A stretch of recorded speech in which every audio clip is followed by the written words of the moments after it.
starting with this at product selectors and the role that they play in helping clients find products. Now, I would love to be able to go through these examples live. Now, the challenge we have is with bandwidth, with the number of folks we have on the line today, it does provide quite a lag for some people, and the experience is really not optimal from that type of situation. So what I've done is I've done screenshots of all the different examples today. And at the end of the session, I'm going to be able to give you a list of all of the URLs where you can go and experience these for yourselves. So if you have any questions about things we've covered today, or if you have any questions after the fact once you've gone through the live demos yourself, I'd be happy to answer those. So I'm going to just talk a little bit about how these applications work and provide some examples as we go through, and then we'll give you that list at the end of the session. So this particular example is a great one that shows how to find a product. If I were shopping in a traditional e-commerce site and I had an HTML-based solution to complete this task, it would be very difficult. This is from Amazon.com, and it's a loose diamond finder that's part of the engagement ring builder application that they have on the site. So typically you would come to a site and you choose from different checkboxes. You choose, again, these would typically be checkboxes where you could choose a price range, and then you'd submit a form. And then once you submit that form, you'd be driven to a results page. What this is a rich internet application that allows you to drill down in real time and to see the number of diamonds that match your criteria. So I can choose princess cut or round cut, price range from 100 to 16,000, and this is a sliding arrow that I can adjust on the fly. And each time that I make a modification to one of these different features, the update of the number on the right-hand side is here. And I can drill down further to see results. And what's interesting about this type of application versus an HTML application is that with an HTML application, what happens is you would typically be driven to another page to see your results. So if you wanted to go back and research your criteria, what you'd need to do is start over again. So this allows you to adjust on the fly and to get to a reasonable number of diamonds and then pull the results up in a screen that pops up on top, and to be able to complete that process. So this is a great example of a product selector. In looking at the choice of, and looking at choosing a product as well, one of the key elements we mentioned earlier is comparing different products. So if I go to the North Face, and the North Face has different sleeping bags that I'm interested in, I can bring them up side by side and compare price. I can compare features, I can compare weight, length, fill, etc. to see which one meets my requirements best, and then do an immediate buy online to make that purchase. Just a little swig of water. So comparing products with this type of product selector is really great as well. And what's really interesting is from a results perspective, the North Face, when they added this into their site, they saw a 90% increase in conversions just by providing additional tools like the product selector to have users compare and contrast different solutions. The other factor that is really interesting is configuring products to your own specific specifications online. And this is an example from Hummer, and it's one of the best examples. Every time I look for an example of a product configurator, I keep going back to this one because it's just so nicely built and so clearly defined. It's a 5-step wizard that you can go through that basically allows you to choose your features, your colors, your exterior, interior, your options for your Hummer, and to build the price on the fly. And it's really well done because it's very responsive and very quick, and it allows users to go through and they can download the specs at the end of the process and take them into a dealership. I don't believe you can buy online yet. I don't think purchasing a $38,000 car online, we're quite there yet, but certainly it does provide that interaction with your clients that many retailers are looking for to drive in-store sales as well. So what we can do is walk through the process, and then at the end of the process, if I decide, oh, well, no, actually, I want an orange Hummer instead of a blue one, I can freely jump back and forth between the steps, and it remembers everything that I had originally put on as options, and it just makes that modification on the fly. So with a rich internet application, what's really cool is that the image can be adjust it without that page refresh we were discussing. So it goes quickly and makes the modifications. Another great example of a configurator is this one, which is from Teamwork Athletic. And this is a site that you can go on and you can order uniforms for your amateur sports team. So they have all different types of sports. And you can go in and choose from many different models. Like they have base models for different types of uniforms with sleeves, without sleeves, with buttons, without buttons. And you can choose your color swatch and make modifications. So for this one, I've chosen an accent color, an accent pattern, and apply that accent pattern here on the lapel as well to include the star theme. So I can build this completely in 3D. I can see everything about the uniform. I can even add on the back, I can add a number and the player's name, anything, and create a whole set of uniforms for the team and order them. And what's great is I can see the process being built. So what would typically happen if you were ordering these from a supplier and they didn't have this type of tool is you'd have to go and say, okay, I want option A in color B with a feature C, but it's pretty blind to you. So you're not going to see, oh, well, that star doesn't really look that nice in that location. Maybe I'll move it to the center back of the uniform instead. It's a couple of clicks online and you get to preview it before you purchase. Another area that is really key for adding value and product information is through integrated video. And you'll see that many retailers today do have video from fashion shows, from product demos, those types of things.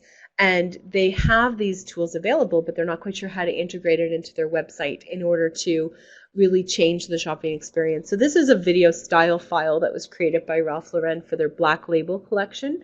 And what they were able to do is to take footage from a fashion shoot and to be able to combine different elements of the collection into outfits and to present those outfits as video. And there's an overlay that allows users to click and say, those pants are really great, and click on it and get more product detail information and then make a purchase. So everything is done using video, so it's a great way to showcase products nicely.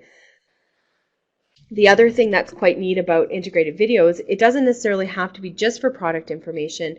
This is an example from Burton Snowboards, who's really a stellar example of a company that's built a lifestyle brand around a product.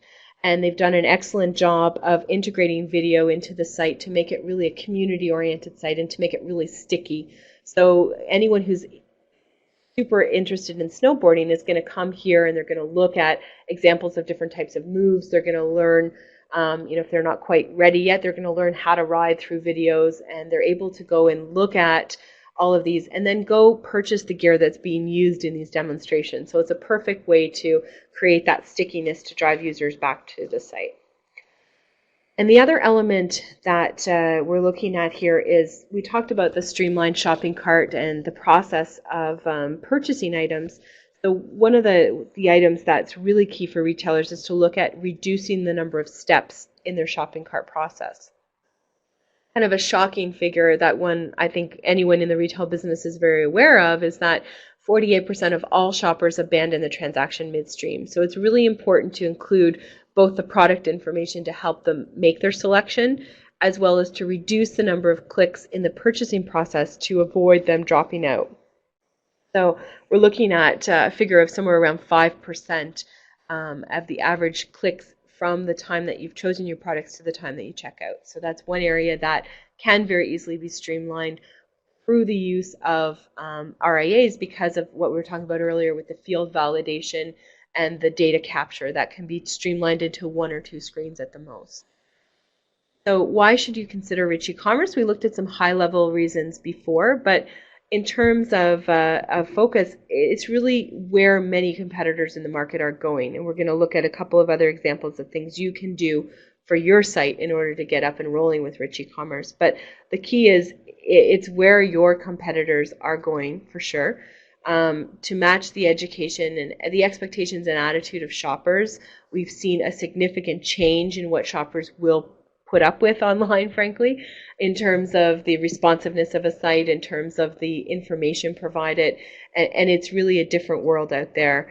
To cater to your real clients, this is something that is a really interesting stat that I came across in building the white paper that we'll talk about later, which is clients today are using broadband. And if you look at your stats and you're able to break down the number of shoppers that you have that have completed transactions, what many retailers find is that the actual sales they make are from their broadband clients. So anywhere from 80 to 95% of sales come from this audience. But what's interesting is that retailers still feel that requirement to build their shopping experience for those that aren't on broadband. So you're designing a shopping experience for 5 to 15% of your audience, but the actual shoppers are really broadband users. So that's something to consider. And to take advantage of the new development technologies, if you haven't looked at what the back end of your e-commerce site looks like for a couple of years, it's a completely different ballpark out there today. There's a lot of open source, there's a lot of software as a service, there's a lot of very modular solutions, which are a lot more economically feasible and a lot more feasible from a time investment perspective for you. And it may be something that you can integrate with what you've got today. So that's where we're going to look at next after we look at some key benefits. So for retailers, RIAs do contribute to lower dropout rates. Certainly there's some statistics in the white paper that explain this. And they also contribute to larger order size, specifically when you include elements that encourage multiple unit purchases. We'll see a few examples of these in the coming screens. They also increase site stickiness and loyalty. If it's an easy site to shop on, you're going to have repeat consumers. Consumers are looking for that gratification of a great shopping experience, and if you can deliver that, you'll certainly be able to lock them in. And you're able to create a brand experience. So when a user goes into a Gap store, for example, in Kentucky, they expect it to look just like the Gap store that they went into in Toronto. And they expect it to have that certain uniformity. The same goes for a website versus an in-store location. You expect a website for a retailer to feel like their store does. So you want the same level of product focus, you want the same level of interaction that you would get. And also wider reach. Certainly these applications are designed to support any user on any system. Key benefits for shoppers: more responsive, more product info, greater visualization capabilities, better choice of channels so they can choose to buy when and how they wish. Now, in moving forward and looking at how you can integrate some of this type of functionality to your site, the first question to ask is, do you have a site today, one? And I think many of you do that have joined us. And what is this site that you have? Is it something that's custom built? Is it something that's very flexible? In the terminology, one thing you'd want to look for is, does your site have what we call a service-oriented architecture? In that, is it modular and expandable? And this is something that if you've got something in place, you'll want to look at the specifications for it to see if it does fit. The other thing you'll want to look at is, I always am a big advocate of, tell me your business case for moving forward. So what is your greatest business challenge? Do you have information about your shoppers? Are you looking to increase the pull-through on your shopping cart? Are you looking to build in larger volume to your shopping? So are you looking for multiple units? What the problem or the main challenge that you're facing is should drive the choice of tools or the choice of venues for increasing the richness of your site. So